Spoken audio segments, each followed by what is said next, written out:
up, guys? Welcome to a brand new episode of the Fit Women's Weekly Podcast. If this is your first time tuning in, welcome to the show. I hope that you enjoy what you hear and you decide to go back and listen to previous episodes. There are hundreds. And then come back and listen to future episodes because I put out brand new podcasts every single week. I put one brand new one out on YouTube every week, and I actually release two in the audio platforms. So always something good to catch up on. We talk all things fitness, mindset, life, nutrition, and sometimes I just like to share what's going on in the world around us or interview some really amazing people. In today's episode, we're going to talk about something that's really important to me, something that I've struggled with a lot in the past. So it's going to be a lot more of a personal story. However, it was brought to my attention from a news story that my husband gave me about fitness trackers. What's the good of them? What's the bad side of them? How have I struggled, and what does my struggle have to do with something that can be beneficial to you? So that's what we're locking in and talking about today. But before we do that, if you do like the Fit Women's Weekly Podcast, do me a favor. If you're watching this on YouTube, hit the like and the subscribe button. And if you're listening to this on your favorite podcast platform, make sure that you're subscribed and leave a review. I listen to all of them and I take all of your advice to heart. So thank you so much to all those guys that have already given me some positive feedback. You are the best. It makes my heart so happy. And it's also just a really good reminder that we're in this together. It is not just me sitting here talking on my microphone. When I am sitting down to podcast, I try to make it seem as if it's just two people sitting down, having a cup of coffee, and talking about the things that we're passionate about. And for today, we're going to talk about fitness trackers. So a couple of weeks ago, Dan sent me this article that said, why do some people seem to be obsessed with fitness trackers? The article of itself isn't all that important. They did bring a couple of good points to the table, so let's just quickly cover that. First off, almost 1 in 3 Americans use a wearable device to track their fitness, and that's according to the National Institute of Health. 1 in 3 people. That's a pretty decent amount, right? That's 33%, right? And I actually wouldn't be surprised if it's more by now, because this article is from December of 2023. And so then it talks about fitness trackers are a popular choice for nearly all ages, but do they actually work? And why do some people seem so obsessed with keeping tabs on everything from their sleep to how many steps they get in a day? Pamela Rutledge is a professor of media psychology at Fielding Graduate University, and she's also a health fitness track user. So she joins and does this interview that they're giving. So just a couple things. I'm going to skip over a lot of the interview, but if you want to go and listen to it, I will make sure to list it down and link it up to the show notes. So one of the questions is, a fitness tracker is just another form of getting information for ourselves, and we find intriguing, and that we can, maybe use it to make decisions. So the interviewer then asks, so it's about gathering information about yourself. And she says, yes, I think that most people who are fitness tracker devotees are using it for self-awareness. They're using it to understand what they're doing and make judgments of how they can change their behavior and what their goals should be. And then the interviewer asked, are there any drawbacks to fitness trackers? And Rutledge says, keeping track of things for behavior change are long-term standing practices.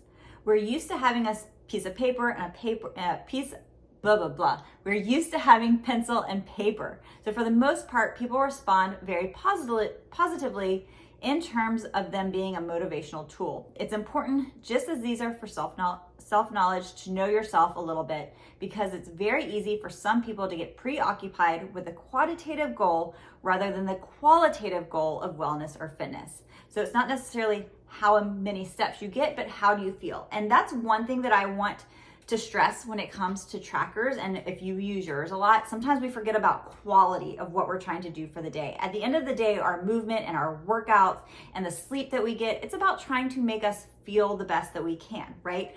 Our workouts, they're geared to help us build muscle, to help with our overall bone health, our muscular health, our metabolic health. And yes, of course, getting our steps is really important in terms of moving our body and trying to get away from the sedentary lifestyle, which a lot of us suffer from. And when it comes to being in a sedentary movement, it's not just about weight gain that we need to focus on, but sitting down too long can lead to a lot of tight muscles that then can lead to back issues. It can also lead to decrease in bone density. So of course, moving is really, really important. So that part is great to focus on. If you're using it as a tool to move more, awesome. However, I think sometimes we get stuck tracking how many calories that we burn in a certain workout, right? And so we get stuck being like, well, I know that strength training is important, but my tracker doesn't automatically pick that up. Whereas if I go for a run, it does pick it up and I might burn 600 calories in an hour of running.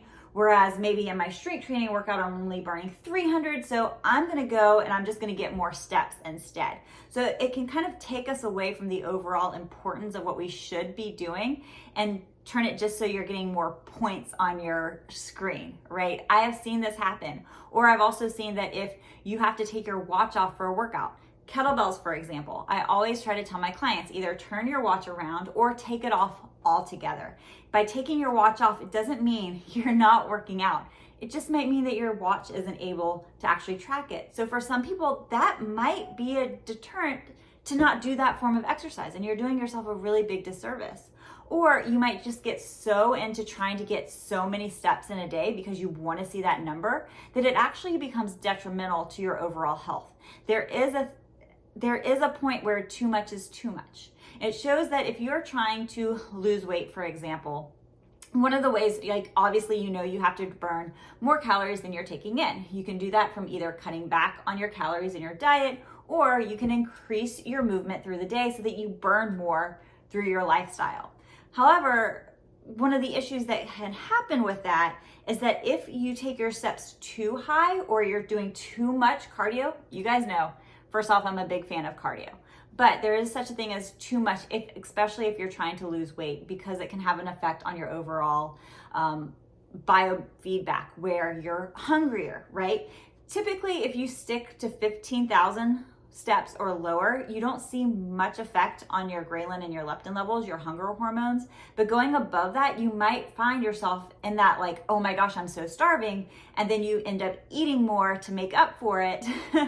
And simply if you were just to cut your steps back a little bit, you're not gonna have that same effect. So that's another thing to keep in mind. So there is this thing where I feel like trying to get too much, that qualitative number, we're trying to hit certain numbers, is overriding the quantity or the quality of what we're actually trying to achieve. I would much rather you stick with 3 really great strength training workouts than overdo it on your cardio workouts just so that you can see that you burned more calories because that's what your watch said to do.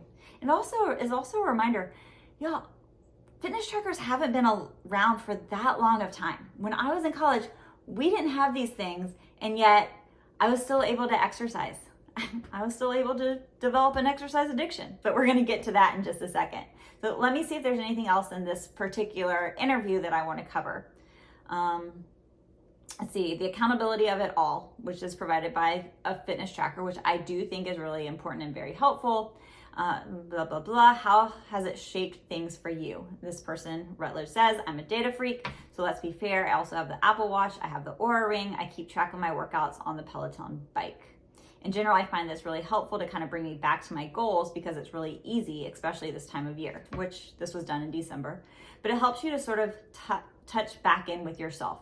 Okay, I'm going to keep tracking this. I know you fall off the wagon, but in general, you have the confidence of knowing that I'm on this path. So I think that can be really important, and you can motivate yourself by different measures within this kind of tracker, whatever it is that you personally like to measure. And that's really what they say. This is more, I was kind of surprised because I thought this article was going to shed light on the negatives of it, but really it brought upon the psychological benefits of it, which for a lot of people, when you are just getting started on fitness or you know that you have a sedentary lifestyle, I think a watch and a tracker is a great way to get started. And I have talked about this on the podcast. I think that it's really important, if you know you're not getting enough steps in your day, to have a watch so that you can start hitting your steps and see what it takes to get there. If you know you're only getting 4,000 steps a day and you have that goal of getting between 7,000 and 10,000, which is the ideal amount, about 7,000, then just wearing a watch for a couple of weeks, you'll be able to say, okay, I know that I need to walk for 30 minutes before I leave for work in the morning. I know that if I go for a 20-minute walk at lunchtime, and then after work or after my workout, if I just walk for another 20 to 30 minutes, I'm going to hit that 7,000 to 10,000 mark. Now, here's what I want to see created. I would rather have some sort of business make rentable trackers, because then you're able to see what it takes, and then and then you can get rid of that watch. But what happens is sometimes some people, myself included, if you're already somebody who is very consistent with their exercise, it's already a big priority, then that's where these fitness trackers can get into kind of becoming a little bit too much, right? It can actually become more of a detriment. It can become more of an addiction. And I'm going to talk about my own issues with my fitness addiction and my tracker addiction here in just a second. But that's why I think that it's so cool that if you just rented it for a couple of weeks, you have the data, you know what it takes, then you can get rid of it and just continue to live that lifestyle. Whereas if you have a watch on you all the time and you start to hit that goal continuously, then you might say, all right, well, I'm hitting 7,000 steps a day. Now, next week, I'm going to hit 8,000 steps a day. And then you have 8,000 steps a day that you're hitting. Then you're going to start reaching for 9,000 steps a day. And it becomes a cycle where every single week you're trying to do better and better. And you're trying to diminish what you did the previous week. That wasn't good enough. I need to do better this week. That's when it gets to be too much. And it's really easy to fall into that cycle. And I'm saying it's easy to fall in that cycle because I have been there. So what I want to talk about, I did do a little bit of research, and according to one study I found, I wanted to see what is the rate of people, or what is the percentage of people that deal with exercise addiction. Not necessarily with trackers, just addiction in general. And it's really hard to find an actual number, but the prevalence of exercise addiction varies depending on the population being studied, but it can range from anywhere to 0.3%, get this, to 42%. That's not really a range. Okay, let's just be honest, 0.3 to 42. But it did break it down a little bit. So in the general population, there are estimates around 0.3 to 3% of studies suggest the prevalence is closer to 3% for exercise addiction. When it comes to athletes, that's where you have that really big range where it can go anywhere from 7% to 42% among professional and college athletes, with higher rates among endurance athletes, ball players, and elite ultra marathon runners. Now, as someone that has done a few ultra marathons in the past, I can absolutely see that as being the case, especially in the trail running world, which is what I think that ultra marathons are most likely. You don't see a lot of ultra marathon road races, but I have learned from being in the trail race world for quite a long time that if you actually get to talking to a lot of trail runners, a lot of them are coming from past addictions. And then they're just switching from one addiction to the next, right? Obviously, going into running is a much healthier addiction than substance abuse. So by no means am I trying to diminish that, but I can understand where that addiction comes from. And then as far as fitness center members, it estimates from 8.2 among fitness center members, with some studies suggesting 42% of members have criteria for exercise addiction. Let's see, according to exercisehelp.com, how common is exercise addiction? Like many behavioral addictions, it's hard to know the exact amount of Americans who meet the criteria for exercise addiction, but according to the University of Southern California, it's probably close to 3%. But because a lot of you guys that listen to the podcast, or obviously that watch fitness related videos, you're probably at a higher risk. And I'm going to show a little bit more information from BetterHelp when it comes specifically to fitness trackers, but somebody who has experienced with exercise addiction in the past is obviously going to be at higher risk for becoming addicted to their fitness tracker as well. And that would be me. I will be 100% with y'all. I always am, right? I'm always going to try to give you the most honest response I can. And I feel like it's been a while since I've been really vulnerable, but most of you know, or a lot of you know, if you've been OG listeners, that I have dealt with exercise addiction since I was about 19 years old. That's when I developed my first eating disorder, as well as at the same time becoming addicted to fitness. Always thinking like, okay, if I could just burn a little bit more. And it got to the point that I would try in my early 20s, I would try to burn as many calories through exercise as I was eating through the day. So I knew if I had 500 calories, that's what I tried back then to limit my caloric intake to, then I would try to exercise to burn off 500 calories, at least going off of like what the treadmill or the elliptical said at the time. So yeah, that was really sad. That was a big part of my life. And there's been several times, even today and at this point in my life where I still struggle with exercise addiction. I am a type A personality. I'm someone who likes to have control in my life, and the way that I move my body and the time that I can give to my exercise is something that I do have control over. And yeah, and that is really a hard pill to swallow at 40 years old, that is something that is still in the back of my mind. Now, the only difference between now when I'm 40 versus when I was in my 20s is that when I was in my 20s, that was something I was proud of. I didn't parade about telling people, but internally, I was proud at how much time I dedicated and how addicted that I was. It's kind of like people who used to say, oh, I can go off of 5 hours of sleep, right? It was almost like we wanted a trophy because we could go off of it. And I wanted a trophy because I worked out 10 times a week or whatever it was.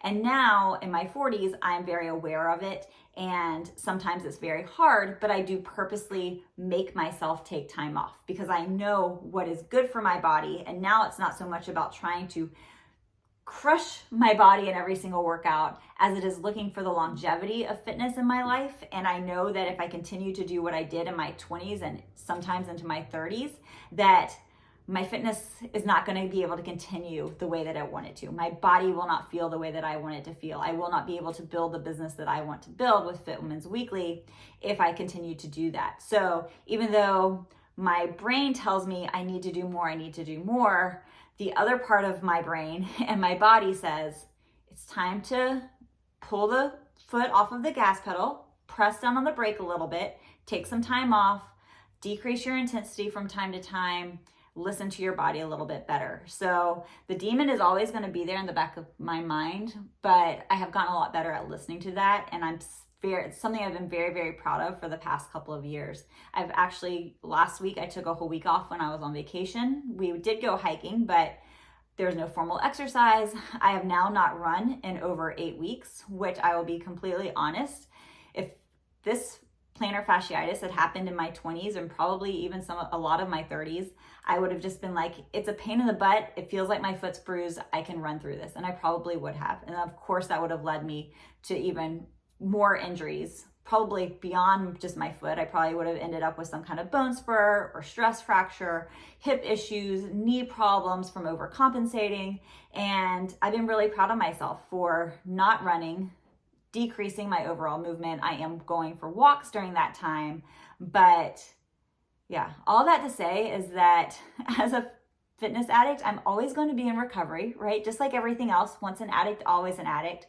But it's being self-aware and being able to do the things that you know you need to do versus the things that you crave and that you want to do. So that takes me now back into the fitness tracker world, where I wanted to learn a little bit more about fitness trackers and addiction, right? So I found a really great article on BetterHelp that I thought that we could talk about. First off, what is a fitness tracker? I like that they actually specified it. They offer health data and measurements such as heart rate, step count, sleep data, weight loss data, calories burnt during workouts, and breathing rate. Then it says, addicted to fitness tracker. What does all of that mean?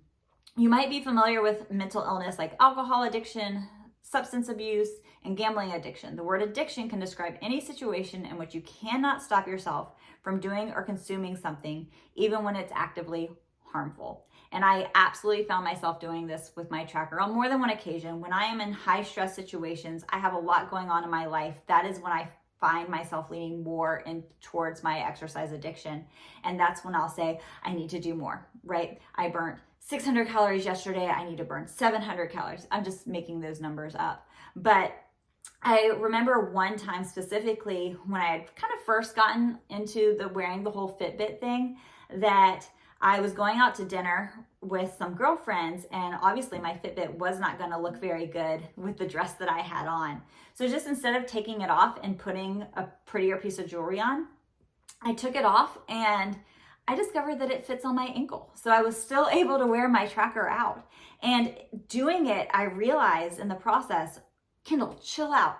Going to walk from your car to the restaurant is not going to add up a huge amount. But yet I couldn't not do it. I did it. And I remember laughing about it with my girlfriends, but at the back of my mind, it actually kind of hurt my soul a little bit that I was like, I'm so reliant on this that I can't even go to dinner without wearing my tracker. Give me a freaking break, right? So that's the crazy thing that I find about exercise addiction or with food issues. I can't speak on terms of other sorts of addictions, but I always know what I'm doing that's going beyond what's healthy. Yet I find myself doing it anyways. And that's how I know that I have dealt with addiction. Or my husband and I have had lots of heart-to-hearts over the past because there's certain things in life that he would like me to do a little bit differently. He would like me to stay up with him and party a little bit more and have fun. And that's just not really my cup of tea. But then he's also pulled the card of saying, like, this is important to me. I want us to have fun. I don't want us to be home by 9 o'clock every night because you have to be in bed. He's like, what I find funny is that you know when you should take time away from your workouts, but you have done them anyways, knowing that that could cause you harm, but you won't stay up till 12 o'clock at night because that's going to affect your sleep quality. And that hurt. That stung a lot and gave me something to really think about. And I'm so grateful for those hard conversations that I have with my partner that we can talk about it. And it's definitely helped me overcome some things over the past couple of years. And I try to make myself aware of that it's okay to stay up till 12 o'clock. It's okay to have an extra glass of wine. And it's also the same thing. Like, I'm doing a disservice to myself by working out too much or relying too much on my tracker. So I don't know if that hits home. I don't know if that exactly makes sense, but just some things that I've gone through and have thought about. Going back to the article, with these trackers, it can be easy to see why people use fitness trackers to stay motivated and make healthy choices. Yes, if you are brand new to fitness, get yourself a tracker. It is going to motivate you to get up. You can set your watch to like buzz every hour so that you get up and you have to do 250 steps, whatever the goal may be. But have some sort of goal set for yourself and use that tracker for accountability. But also, it's okay to check in with yourself. The fitness tracker addiction can be seen as an over-reliance on fitness trackers to a point where they start to harm your well-being, and they can overlap with addictions like exercise addiction, internet addiction, tech addiction, and gaming addiction, which I thought was interesting. I've never known that there was a correspondence between those, but it absolutely makes sense. I also think that they don't include addiction. They don't call it an addiction, but I think eating disorder should be included in this as well. Exercise addiction and food obviously often go hand in hand. Signs that you might be addicted to the fitness tracker apps. So let's go through these and I will tell you if I have ever dealt with any of these, and then you can also check off yes or no. And then after I go through this, I'm gonna give some tips that have helped me as someone who I would say is a recovering. Again, I will always be a recovering exercise addict, and my tracker just helps me do that, stick with my addiction even more. So I'll give you some tips that have helped me along the way. Number 1, frequently checking the device, even during work or important conversations. Yes, absolutely. Especially in my world, I'm a personal trainer. So it's very easy for me to check in during a workout. Where am I in my steps? How many heart rate minutes do I have, or exercise minutes? Obsessively counting steps, reviewing health measurements, or logging your process. Yep, absolutely. I've done that in the past. Feeling anxious if you miss a day of exercise or calorie tracking? Yes, absolutely. Hence why I didn't want to take my watch off just to go to dinner. Neglecting relationships or responsibility to meet your fitness tracker goals? Yes and no. Again, going back to that conversation that I had with Dan, I wouldn't say that I've neglected relationships because of the tracking goals, but I have neglected or avoided activities that would affect how I was able to handle my exercise the next day. Obsessively researching the latest fitness tech and wearable tech? No. Overtraining, undereating, and ignoring injuries based on tracking recommendations? Yeah. And tying your self-worth or self-esteem to your fitness tracking data?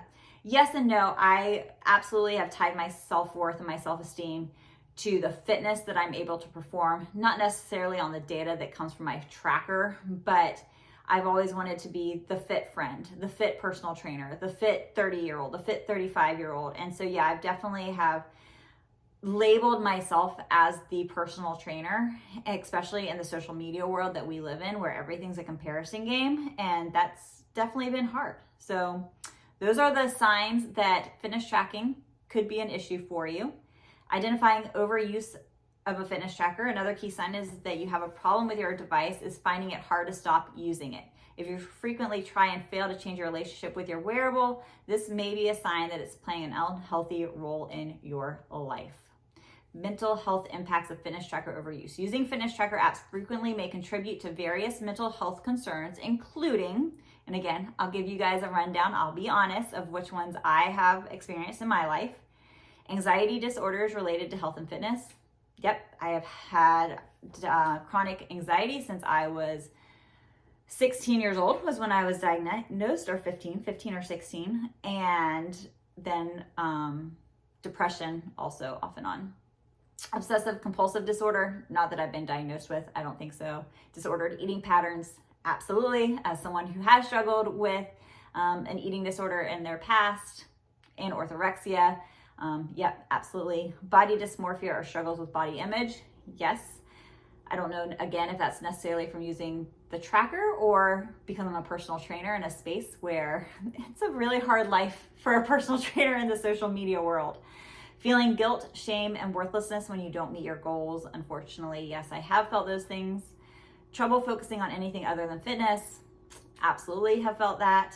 And substance misuse as a coping mechanism. No, I don't think that I've ever done that. Physical effects for being addicted to your fitness trackers. The overuse of fitness trackers can also have negative impacts on your physical health, especially pushing your body past its limits to meet your goals that may lead to injury. Because fitness trackers are usually not official medical devices, they can also give inaccurate information and suggest unhealthy goals that can lead people to misguided and potentially dangerous assumptions about their health. I want to stress that when we are trying to push for something every single day, we set goals, whether that is minutes of exercise, that is steps.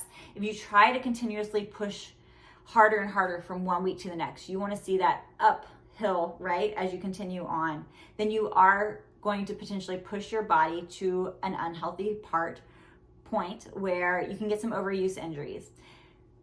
Fitness trackers make it really hard to understand having that rest day. So if you're doing it every single day, and then on that 7th day on a Sunday, you're supposed to have a rest day, but your watch is going off saying, you haven't exercised yet, what are you doing? Your watch doesn't necessarily know that it's supposed to be a rest day. Maybe some you can program in, but it's gonna go off and be like, you haven't moved, why aren't you moving? And then that's gonna make people feel, oh, I'm such a slug, I'm so useless, I need to get my workout in. Supposed to be a recovery rest day, but my watch is telling me that I need to move. Technology is really smart. I need to get up and start moving.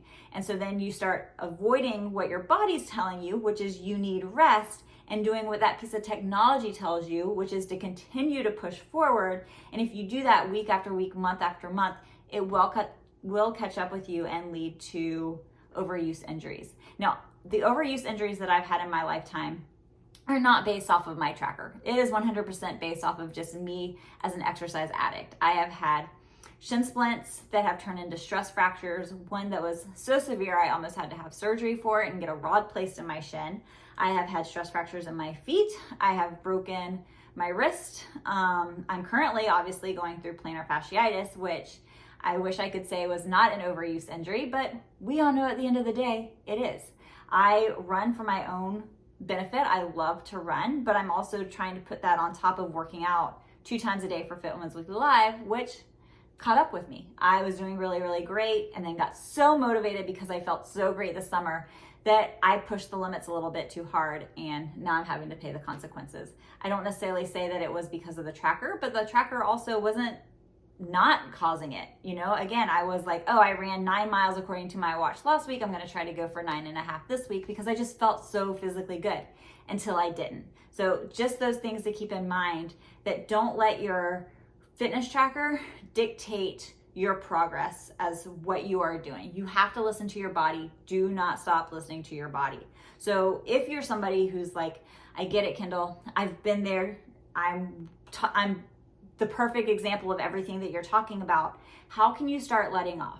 Number one, I do like to always give the reminder that if you don't have your fitness watch on and it's not tracking your steps, it doesn't mean that you're not getting those steps. It doesn't mean that you're not getting your workout in. So for at least a week, take that watch off.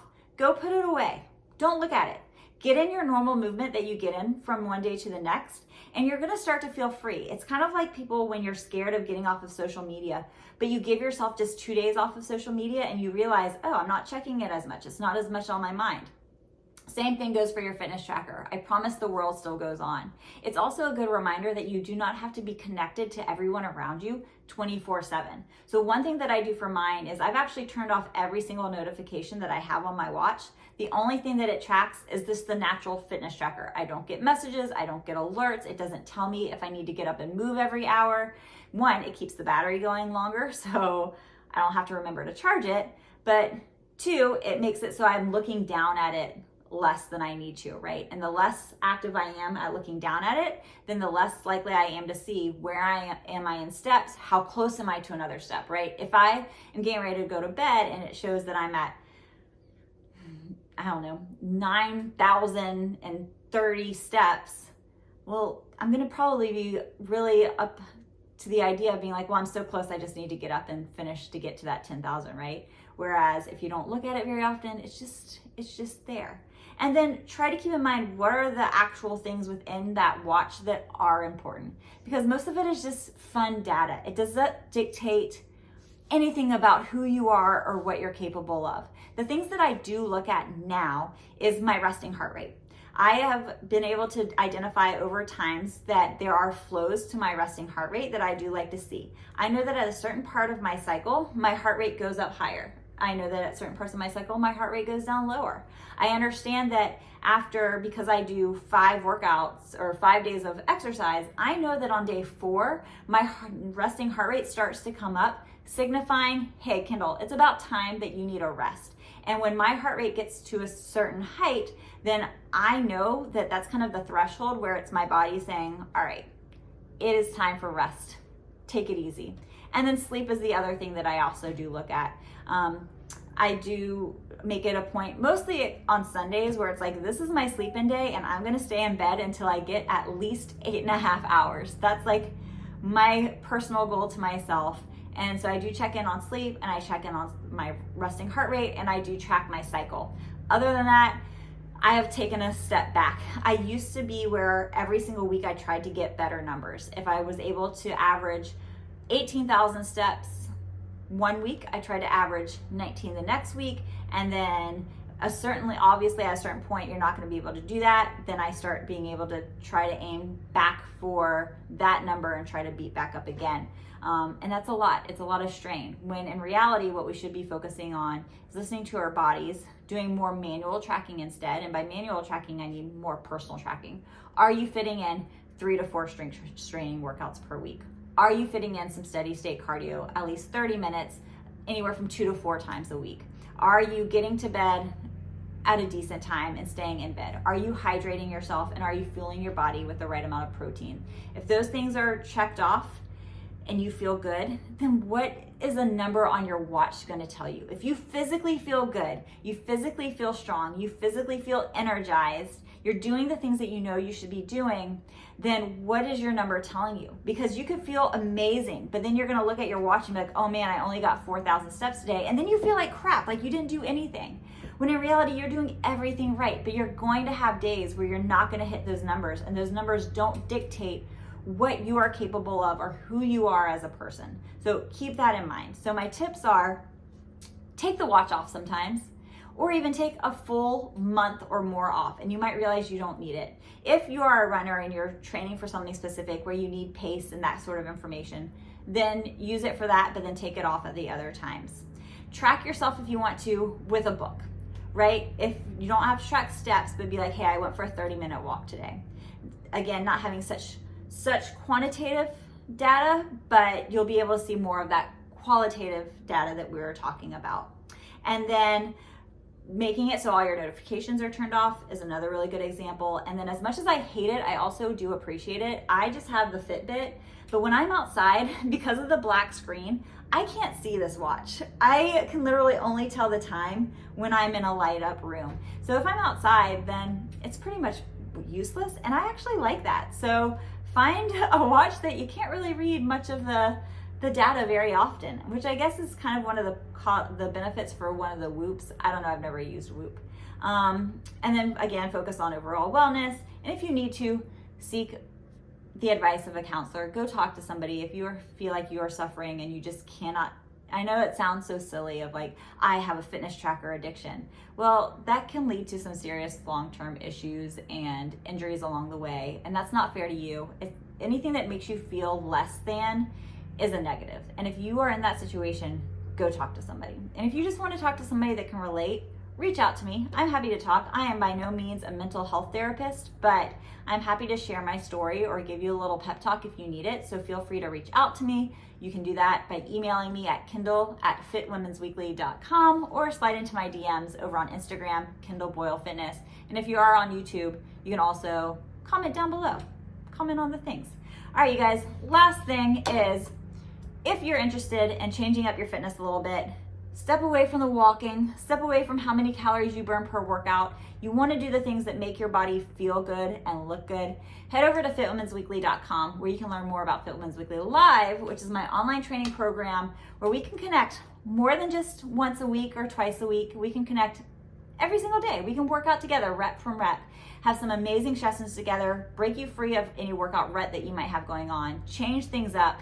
Also, changing things up is another great way to take your mind off of anything that you might be going through with that fitness tracker addiction or exercise addiction. So go try it out. FitWomensWeekly.com. Learn more about Fit Women's Weekly Live.